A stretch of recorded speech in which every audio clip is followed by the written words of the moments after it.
Innal hamdalillah nahmaduhu wa nasta'inuhu wa nastaghfiruh wa na'udzu billahi min shururi anfusina wa sayyiati a'malina may yahdihillahu fala mudhillalah wa may yudlil fala hadiyalah wa ashhadu an la ilaha illallah wahdahu la syarikalah wa ashhadu anna Muhammadan abduhu wa rasuluh ya ayyuhalladzina amanu taqullaha haqqa tuqatih wa la tamutunna illa wa antum muslimun.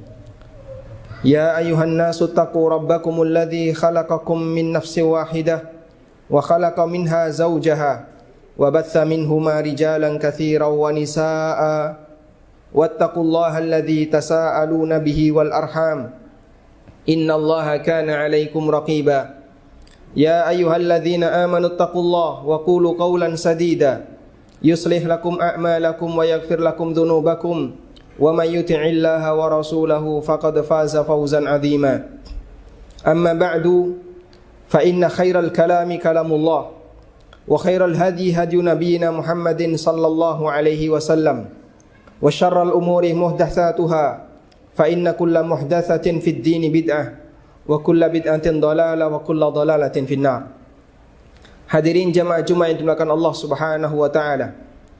Dalam Islam kita diajarkan untuk menumbuhkan kesadaran kemandirian, menumbuhkan kesadaran kemandirian terkait amal yang kita kerjakan.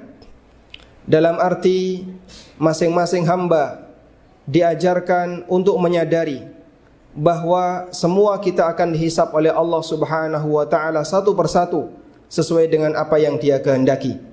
Sehingga kita tidak bisa mengandalkan amal orang lain, tidak bisa mengandalkan kesolehan orang lain, tidak bisa mengandalkan jasa orang lain. Allah Subhanahu wa taala banyak menyatakan hal ini dalam Al-Qur'an. Di antaranya Allah Subhanahu wa taala berfirman di surat Al-Muddatsir. Allah mengatakan, "Kullu nafsim bima kasabat rahina." Masing-masing jiwa tergadaikan terhadap amal perbuatan yang dia kerjakan. Sehingga ketika orang itu beramal baik, maka dia akan mendapatkan kebaikan untuk dirinya.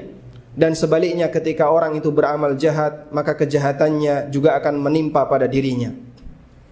Allah Subhanahu wa taala juga menegaskan di surat Najm. Di surat An-Najm Allah taala mengatakan, "Wa an laisa lil insani illa ma sa'a." Seseorang tidak mendapatkan manfaat dan pahala kecuali dari usaha yang dia lakukan.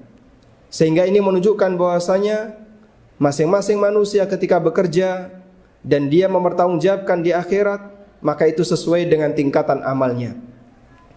Demikian pula sebaliknya, ketika orang berbuat dosa, maka dia yang akan menanggung akibatnya, dan dia tidak bisa meminta tolong kepada orang lain tanpa kehendak dari Allah Subhanahu wa taala. Sampai pun Rasulullah sallallahu alaihi wasallam, sebagaimana yang Allah tekankan dalam Al-Quran, wala taziru waziratu wizra ukhra. Orang yang melakukan perbuatan dosa, maka dosanya tidak bisa ditanggung oleh orang lain. Karena itulah jamaah yang dimuliakan Allah, tidak ada ajaran dalam agama kita di mana ketika kita mengikuti satu ormas tertentu, maka nanti seluruh kesalahan kita akan ditanggung oleh ketua ormas. Atau ketika kita menjadi umat dari nabi tertentu, kemudian kesalahan kita akan ditebus oleh sang nabi. Atau ketika kita menjadi penganut salah satu tokoh agama tertentu, kemudian dosa kita akan ditebus oleh tokoh agama kita. Ajaran semacam ini tidak ada dalam Islam. Barangkali ini ada dalam ajaran Nasrani, di mana mereka meyakini bahwa nabi mereka akan menebus dosa yang mereka kerjakan. Tapi dalam agama kita Allah tegaskan dalam banyak ayat, wala taziru waziratu wizra ukhra. Seorang hamba yang berbuat dosa, dosanya tidak bisa ditanggung oleh orang lain. Jamaah yang dimuliakan Allah Subhanahu wa taala. Lalu bagaimana dengan konsep syafaat yang diajarkan dalam Islam? Pernyataan yang tadi kami sampaikan sama sekali tidak ada maksud untuk menolak syafaat. Kita mengimani syafaat. Kita meyakini keberadaan syafaat. Dan kelompok yang menyatakan syafaat itu tidak ada adalah kelompok Khawarij dan Mu'tazilah. Sementara kelompok Ahlus Sunnah wal Jamaah mereka meyakini adanya syafaat.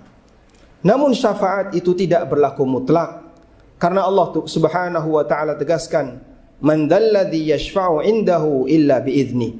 Siapakah yang bisa memberikan syafaat di hadapan Allah kecuali dengan izinnya? Sehingga syarat mutlak di mana syafaat itu bisa berlaku adalah ketika dia mendapatkan izin dari Allah Subhanahu wa taala. Karena itulah Nabi sallallahu alaihi wasallam mengajarkan bahwa ketika seorang hamba ingin keselamatan, maka yang perlu dia pikirkan adalah amal apa yang bisa dia lakukan, ketaatan apa yang dia bisa kerjakan.